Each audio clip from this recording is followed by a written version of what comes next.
राधे राधे दोस्तों, राधे राधे आप सभी को। जैसा कि आप सब जानते हैं कि आज अक्षय तृतीया है, तो मैंने ये सोचा था कि आज अक्षय तृतीया के दिन मैं ये जो श्री प्रेम सुधा सागर है इसके अध्याय प्रारंभ करूँगी, पाठ करना आरंभ करूँगी। तो आप सभी को अगर ये वीडियो अच्छी लगे तो बहुत बहुत आभार आपका। तो चलिए आज से हम हर दिन मेरी कोशिश रहेगी कि हर दिन मैं आपको एक नया अध्याय सुना सकूं। तो चलिए वीडियो पाठ आरंभ करते हैं।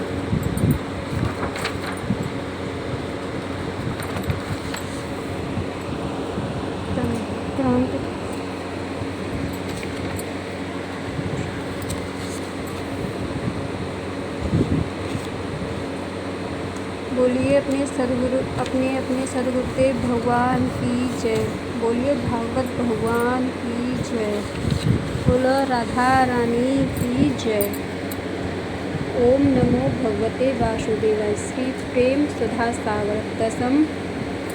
तो इसमें हम ये हिंदी में 2 खंड में भी आती है और एक पूरी पुस्तक भी आती है। तो ये मेरे पास है, ये द्वितीय खंड है। इसमें संपूर्ण कान्हा जी की लीलाओं का वर्णन है। तो मैं इसी का पहले आपको अध्याय सुनाऊंगी, पाठ कराऊंगी। और अगर ये आपको अच्छा लगे तो मैं पहला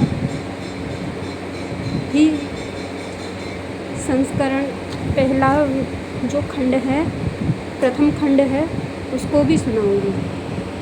तो अगर आपको अच्छी लगे तो आप भी सब प्रेम से इसका सुने। राधे राधे। तो चलिए पहला हमारा अध्याय है, भगवान के द्वारा पृथ्वी को आश्वासन, वसुदेव देवकी का विवाह और कंस के द्वारा देवकी के 6 पुत्रों की हत्या। तो चलिए बोलिए सदगुरुदेव भगवान की जय। बोलिए भागवत भगवान की जय। राजा परीक्षित ने पूछा, भगवान आपने चंद्र वंश और सूर्य वंश के विस्तार तथा दोनों वंशों के राजाओं का अत्यंत अद्भुत चरित्र वर्णन किया। भगवान के परम प्रेमी मुनिवर, आपने स्वभाव से ही धर्म प्रेमी यदुवंश का भी विशद वर्णन किया। अब कृपा करके उसी वंश में अपने अंश श्री बलराम जी के साथ अवतीर्ण हुए भगवान श्री कृष्ण के परम पवित्र चरित्र भी हमें सुनाइए। भगवान श्री कृष्ण समस्त प्राणियों के जीवन दाता एवं सर्वात्मा हैं। उन्होंने यदुवंश में अवतार लेकर जो लीलाएं की, उनका विस्तार से हम लोगों को श्रवण कराइए। जिनकी तृष्णा की प्यास सर्वदा के लिए बुझ चुकी है, वे जीवन मुक्त महापुरुष, जिसका पूर्ण प्रेम से अतृप्त रहकर गान किया करते हैं, मुमुक्षु जनों के लिए जो भवरोग का रामबाण औषध है, तथा विषयी लोगों के लिए भी उनके कान और मन को परम आह्लाद देने वाला है। भगवान श्री कृष्ण के ऐसे सुंदर सुखद रसीले गुणानुवाद से पशुघाती अथवा आत्मघाती मनुष्य के अतिरिक्त और ऐसा कौन है जो विमुख हो जाए, उससे प्रीति न करे। श्री कृष्ण तो मेरे कुलदेव ही हैं। जब कुरुक्षेत्र में महाभारत हो रहा था और देवताओं को भी जीत लेने वाले भीष्म पितामह आदि अतिरथियों से मेरे दादा पांडवों का युद्ध हो रहा था, उस समय कौरवों की सेना उनके लिए अपार समुद्र के समान थी, जिसमें भीष्म आदि वीर बड़े बड़े मच्छरों को भी निगल जाने वाले तिमिंगल मच्छरों की भांति भय उत्पन्न कर रहे थे। परंतु मेरे स्वनाम धन्य पितामह भगवान श्री कृष्ण के चरण कमलों की नौका का आश्रय लेकर उस समुद्र को अनायास ही पार कर गए। ठीक वैसे ही जैसे कोई मार्ग में चलता हुआ स्वभाव से ही बछड़े के खुर का गड्ढा पार कर जाए। महाराज, मेरा यह शरीर जो आपके सामने है तथा जो कौरव और पांडव दोनों ही वंशों का एकमात्र सहारा था, अश्वत्थामा के ब्रह्मास्त्र से जल चुका था। उस समय मेरी माता जब भगवान की शरण में गई तब उन्होंने हाथ में चक्र लेकर मेरी माता के गर्भ में प्रवेश किया और मेरी रक्षा की। केवल मेरी ही बात नहीं, वे समस्त शरीरधारियों के भीतर आत्म रूप से रहकर अमृत तत्व का दान कर रहे हैं और बाहर काल रूप से रहकर मृत्यु का मनुष्य के रूप में प्रतीत होना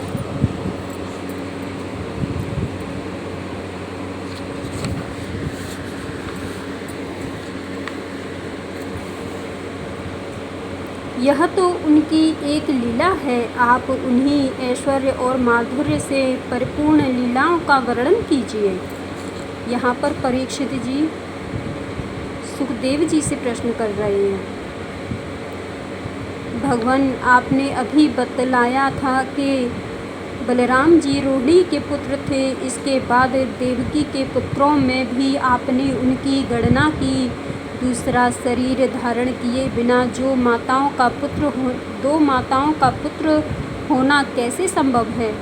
असुरों को मुक्ति देने वाले और भक्तों को प्रेम वितरण करने वाले भगवान श्री कृष्ण अपने वात्सल्य स्नेह से भरे हुए पिता का घर छोड़कर ब्रज में क्यों चले गए? यदुवंश शिरोमणि भक्त वत्सल प्रभु ने नंद आदि गोप बंधुओं के साथ कहाँ कहाँ निवास किया?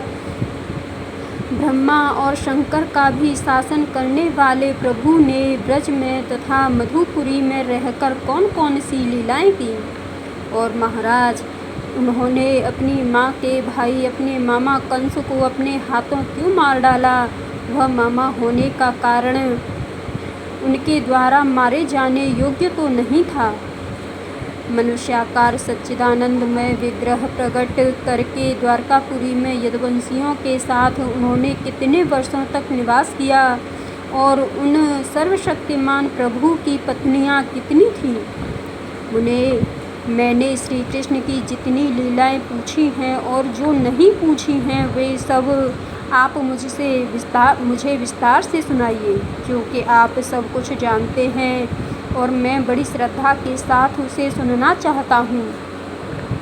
भगवान, अन्न की तो बात ही क्या, मैंने जल का भी परित्याग कर दिया है, फिर भी वह असह्य भूख प्यास जिसके कारण मैंने मुनि के गले में मृत सर्प डालने का अन्याय किया था, मुझे तनिक भी नहीं सता रही है, क्योंकि मैं आपके मुख कमल से झरती हुई भगवान की सुधामयी लीला कथा का पान कर रहा हूँ। सूत जी कहते हैं, सौनक जी, भगवान के प्रेमियों में अग्रगण्य एवं सर्वज्ञ श्री सुखदेव जी महाराज ने परीक्षित का ऐसा समीचीन प्रश्न सुनकर जो संतों की सभा में भगवान की लीलाओं के वर्णन का हेतु हुआ करता है, उनका अभिनंदन किया और भगवान श्री कृष्ण की उन लीलाओं का वर्णन प्रारंभ किया जो समस्त कलेमलों को सदा के लिए धो डालती है। श्री सुखदेव जी ने कहा, भगवान के लीला रस के रसिक राजर से तुमने जो कुछ निश्चय किया है वह बहुत ही सुंदर और आदरणीय है, क्योंकि सबके हृदयाराध्य श्री कृष्ण की लीला कथा श्रवण करने में तुम्हें सहज एवं सुदृढ़ प्रीति प्राप्त हो गई है। भगवान श्री कृष्ण की कथा के संबंध में प्रश्न करने से ही वक्ता, प्रश्नकर्ता और श्रोता तीनों ही पवित्र हो जाते हैं। जैसे गंगा जी का जल या भगवान सालग्राम का चरणामृत सभी को पवित्र कर देता है। परीक्षित, उस समय लाखों दैत्यों के दल ने घमंडी राजाओं का रूप धारण कर अपने भारी भार से पृथ्वी को आक्रांत कर रखा था। उससे त्राण पाने के लिए वह ब्रह्मा जी की शरण में गई। पृथ्वी ने उस समय गौ का रूप धारण कर रखा था। उसके नेत्रों से आंसू बह बह कर मुँह पर आ रहे थे। उसका मन तो खिन्न था ही, शरीर भी बहुत क्रश हो गया था। वह बड़े करुण स्वर से रमा रही थी। वह ब्रह्मा जी के पास जाकर उसने उन्हें अपनी पूरी कष्ट कहानी सुनाई। ब्रह्मा जी ने बड़ी सहानुभूति के साथ उसकी दुख गाथा सुनी। उसके बाद वे भगवान शंकर स्वर्ग के अन्यान्य प्रमुख देवता तथा गौ के रूप में आई हुई पृथ्वी को अपने साथ लेकर क्षीर सागर के तट पर गए। भगवान इस देवताओं के भी आराध्य देव हैं। वे अपने भक्तों की समस्त अभिलाषाएं पूर्ण करते और उनके समस्त कलेशों को नष्ट कर देते हैं। वे ही जगत के एकमात्र स्वामी हैं। क्षीर सागर के तट पर पहुंचकर ब्रह्मा आदि देवताओं ने पुरुष सूक्त के द्वारा उनकी परम पुरुष सर्वांतर्यामी प्रभु की स्तुति की। स्तुति करते करते ब्रह्मा जी समाधिस्थ हो गए। उन्होंने समाधि अवस्था में आकाशवाणी सुनी। इसके बाद जगत के निर्माणकर्ता ब्रह्मा जी ने देवताओं से कहा, देवताओं, मैंने भगवान की वाणी सुनी है। तुम लोग भी उसे मेरे द्वारा अभी सुन लो और फिर वैसा ही करो। उसके पालन में विलंब नहीं होना चाहिए। भगवान को पृथ्वी के कष्ट का पहले से ही पता है। वे ईश्वर के भी ईश्वर हैं। अतः अपनी काल शक्ति के द्वारा पृथ्वी का भार हरण करते हुए जब तक पृथ्वी पर लीला करें, तब तक तुम लोग भी अपने अपने अंशों के साथ यदुकुल में जन्म लेकर उनकी लीलाओं में सहयोग दो। वसुदेव जी के घर स्वयं पुरुषोत्तम भगवान प्रकट होंगे।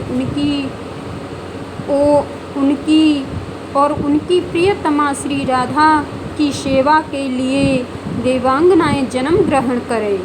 स्वयं प्रकाश भगवान शेष भी, जो भगवान की कला होने के कारण अनंत हैं, अनंत का अंश भी अनंत ही होता है, और जिनके सहस्त्र मुख हैं, भगवान के प्रिय कार्य करने के लिए उनसे पहले ही उनके बड़े भाई के रूप में अवतार ग्रहण करेंगे।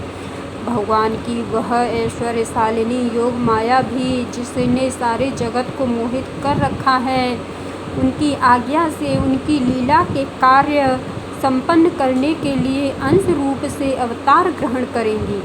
श्री सुखदेव जी कहते हैं, परीक्षित, प्रजापतियों के स्वामी भगवान ब्रह्मा जी ने देवताओं को इस प्रकार आज्ञा दी और पृथ्वी को समझा बुझाकर ढांढस बंधाया। इसके बाद वे अपने परम धाम को चले गए। प्राचीन काल में यदुवंशी राजा थे सूरसेन। वे मथुरापुरी में रहकर माथुर मंडल और सूरसेन मंडल का राज्य शासन करते थे। उसी समय से मथुरा ही समस्त यदुवंशी नरपतियों की राजधानी हो गई थी। भगवान श्री हरि सर्वदा वहाँ विराजमान रहते हैं। एक बार मथुरा में सूर के पुत्र वसुदेव जी विवाह करके अपनी नवविवाहिता पत्नी देवकी के साथ घर जाने के लिए रथ पर सवार हुए। उग्रसेन का लड़का था कंस। उसने अपनी चचेरी बहन देवकी को प्रसन्न करने के लिए उसके रथ के घोड़ों की रास पकड़ ली। वह स्वयं ही रथ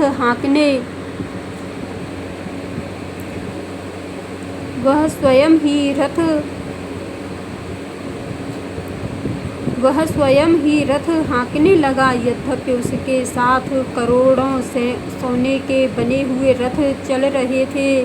देवकी के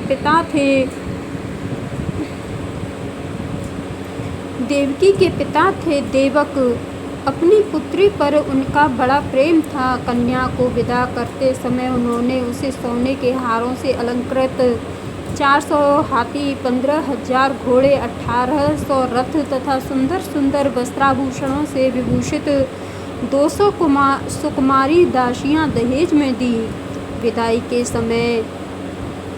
के समय वर वधू के मंगल के लिए एक ही साथ शंख, तुरई, मृदंग और दुंदुभियां बजने लगी। मार्ग में जिस समय घोड़ों की रास पकड़कर कंस रथ हाँक रहा था, उस समय आकाशवाणी ने उसे संबोधन करके कहा, अरे मूर्ख, जिसको तू रथ में बैठाकर लिए जा रहा है, उसकी 8वें गर्भ की संतान तुझे मार डालेगी।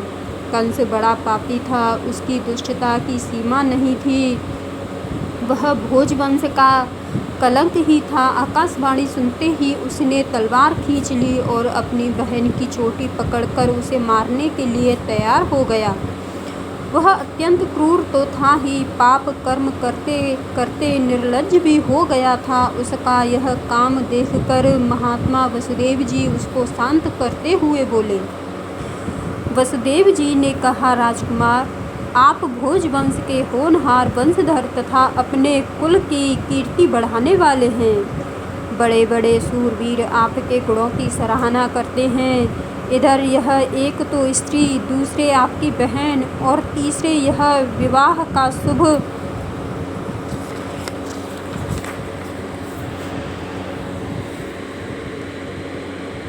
अवसर, ऐसी स्थिति में आप इसे कैसे मार सकते हैं? वीरवर जो जन्म लेते हैं उनके शरीर के साथ ही मृत्यु भी उत्पन्न होती है। आज हो या 100 वर्ष के बाद जो प्राणी है उसकी मृत्यु होगी ही। जब शरीर का अंत हो जाता है, तब जीव अपने कर्म के अनुसार दूसरे शरीर को ग्रहण करके अपने पहले शरीर को छोड़ देता है। उसे विवश होकर ऐसा करना पड़ता है जैसे चलते समय मनुष्य एक पैर जमाकर ही दूसरा पैर उठाता है, और जैसे जोंक किसी अगले तिनके को पकड़ लेती है तब पहले के पकड़े हुए तिनके को छोड़ती है, वैसे जीव भी अपने कर्म के अनुसार किसी शरीर को प्राप्त करने के बाद ही इस शरीर को छोड़ता है। जैसे कोई पुरुष जागृत अवस्था में राजा के ऐश्वर्य को देखकर और इंद्र आदि के ऐश्वर्य को सुनकर उसकी अभिलाषा करने लगता है और उसका चिंतन करते करते उन्हीं बातों में घुल मिल कर एक हो जाता है तथा स्वप्न में अपने को राजा या इंद्र के रूप में अनुभव करने लगता है। साथ ही अपने दरिद्रावस्था के शरीर को भूल जाता है। कभी कभी तो जागृत अवस्था में भी मन ही मन उन बातों का चिंतन करते करते तन्मय हो जाता है और उसे स्थूल शरीर की सुधि नहीं रहती। वैसे ही जीव कर्मकृत कामना और कामनाकृत कर्म के वश होकर दूसरे शरीर को प्राप्त हो जाता है और अपने पहले शरीर को भूल जाता है। जीव का मन अनेक विकारों का पुंज है। देहांत के समय वह अनेक जन्मों के संचित और प्रारब्ध कर्मों की वासनाओं के अधीन होकर माया के द्वारा रचे हुए अनेक पांच भौतिक शरीरों में से जिस किसी शरीर के चिंतन में तल्लीन हो जाता है और मान बैठता है कि यह मैं हूँ, उसे वही शरीर ग्रहण करके जन्म लेना पड़ता है। जैसे सूर्य, चंद्रमा आदि चमकीली वस्तुएं जल से भरे हुए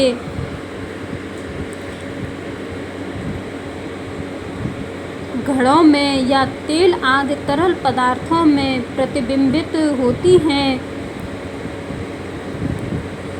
और हवा के झोंके से उनके जल आदि के हिलने डुलने पर उनमें प्रतिबिंबित वस्तुएं भी चंचल जान पड़ती हैं, वैसे ही जीव अपने स्वरूप के अज्ञान द्वारा रचे हुए शरीरों में राग करके उन्हें अपना मान बैठता है और मोहवश उनके आने जाने को अपना आना जाना मानने लगता है।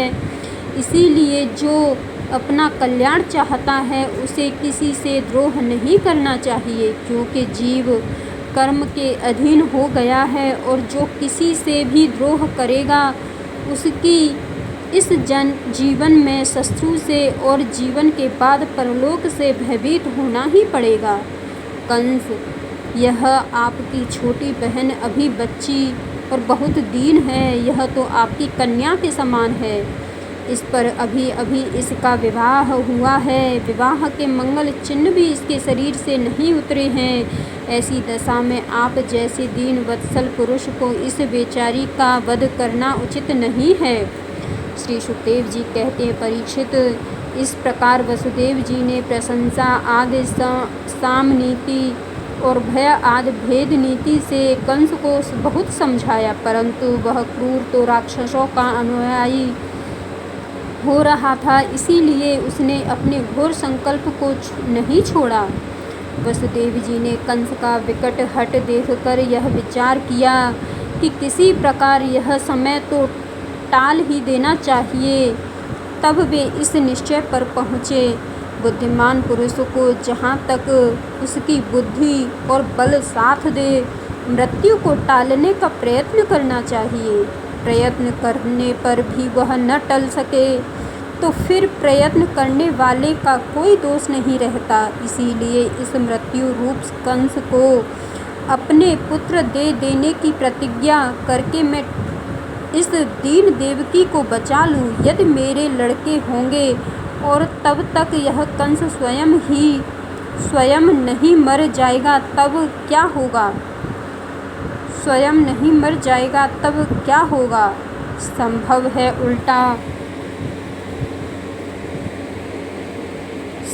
है उल्टा ही हो, मेरा लड़का ही इसे मार डाले, क्योंकि विधाता के विधान का पार पाना बहुत कठिन है।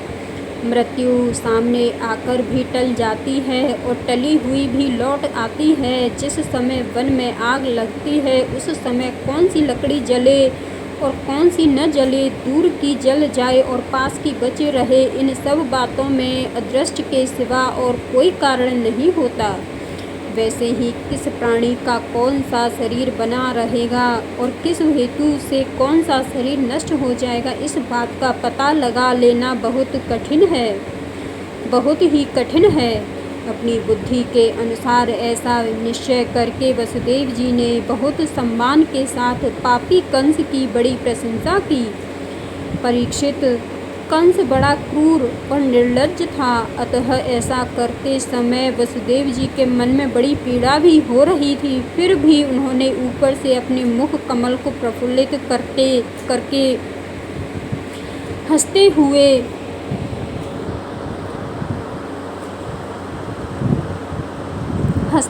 कहा। वसुदेव जी ने कहा, सौम्य, आपको देवकी से तो कोई भय है नहीं, जैसा कि आकाशवाणी ने कहा है, भय है पुत्रों से, सो इसके पुत्र मैं आपको लाकर सौंप दूंगा। श्री सुखदेव जी कहते हैं, परीक्षित, कंस जानता था कि वसुदेव जी के वचन झूठे नहीं होते और इन्होंने जो कुछ कहा है वह युक्ति संगत भी है, इसीलिए उसने अपनी बहन देवकी को मारने का विचार छोड़ दिया। इससे वसुदेव जी बहुत प्रसन्न हुए और उसकी प्रशंसा करके अपने घर चले आए। देवकी बड़ी सती साध्वी थी, सारे देवता उसके शरीर में निवास करते थे। समय आने पर देवकी के गर्भ से प्रतिवर्ष एक एक करके 8 पुत्र तथा 1 कन्या उत्पन्न हुई। पहले पुत्र का नाम था कीर्तिमान। वसुदेव जी ने उसे लाकर कंस को दे दिया।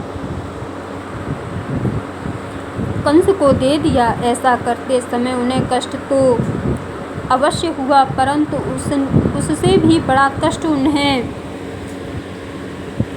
इस बात का था कि कहीं मेरे वचन झूठे न हो जाएं। परीक्षित,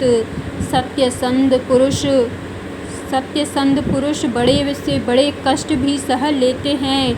ज्ञानियों को किसी बात की अपेक्षा नहीं होती। नीच पुरुष बुरे से बुरा काम भी कर सकते हैं और जो जितेंद्रिय हैं, जिन्होंने भगवान को हृदय में धारण कर रखा है, वे सब कुछ त्याग सकते हैं।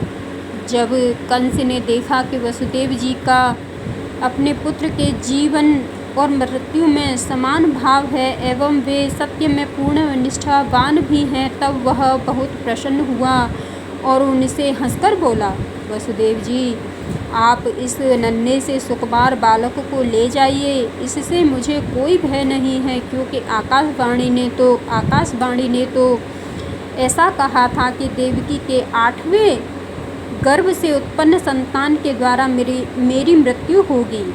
वसुदेव जी ने कहा, ठीक है, और उस बालक को लेकर वे लौट आए। परंतु उन्हें मालूम था कि कंस बड़ा दुष्ट है और उसका मन उसके हाथ में नहीं है, वह किसी क्षण बदल सकता है, इसीलिए उन्होंने उसकी बात पर विश्वास नहीं किया। परीक्षित, इधर भगवान नारद कंस के पास आए और उससे बोले कि कंस, ब्रज में रहने वाले नंद आदि गोप, उसकी स्त्रियां वसुदेव आदि वृषणीवंशी यादव, देवकी आदि यदुवंश की स्त्रियां और नंद वसुदेव दोनों के सजातीय बंधु बांधव और सगे संबंधी सब के सब देवता हैं। जो इस समय तुम्हारी सेवा कर रहे हैं वे भी देवता ही हैं। उन्होंने यह भी बतलाया कि दैत्यों के कारण पृथ्वी का भार बढ़ गया है, इसीलिए देवताओं की ओर से अब उनके वध की तैयारी की जा रही है।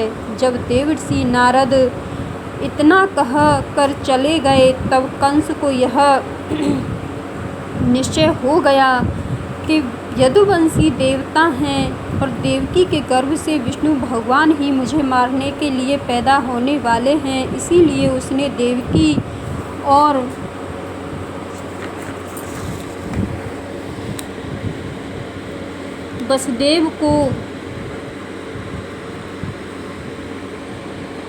वसुदेव जी को हथकड़ी बेड़ी से जकड़कर कैद में डाल दिया और उन दोनों से जो पुत्र होते गए उन्हें वह मारता गया। उसे हर बार यह शंका बनी रहती कि कहीं विष्णु ही उस बालक के रूप में न आ गए हों। परीक्षित, पृथ्वी में यह बात प्राय देखी जाती है कि अपने प्राणों का ही पोषण करने वाले लोभी राजा अपने स्वार्थ के लिए माता पिता भाई बंधु और अपने अत्यंत हितैषी इष्ट मित्रों को भी हत्या कर डालते हैं। कंस जानता था कि मैं पहले कालनेमी असुर था और विष्णु ने मुझे मार डाला था, इसी से उसने यदुवंशियों से घोर विद्रोह ठान लिया। कंस बड़ा बलवान था। उसने यदु, भोज और अंधक वंश के अधिनायक अपने पिता उग्रसेन को कैद कर लिया और सूरसेन देश का राज्य वह स्वयं करने लगा। बोलिए श्री भागवत भगवान की जय, बोलो सद्गुरु महाराज की जय, बोलो ठाकुर जी महाराज की जय, बोल राधा रानी की जय। अगर आप सभी को यह पाठ अच्छा लगा हो तो कमेंट में राधे राधे ज़रूर बोलना। जय राधे राधे, श्री राधे राधे।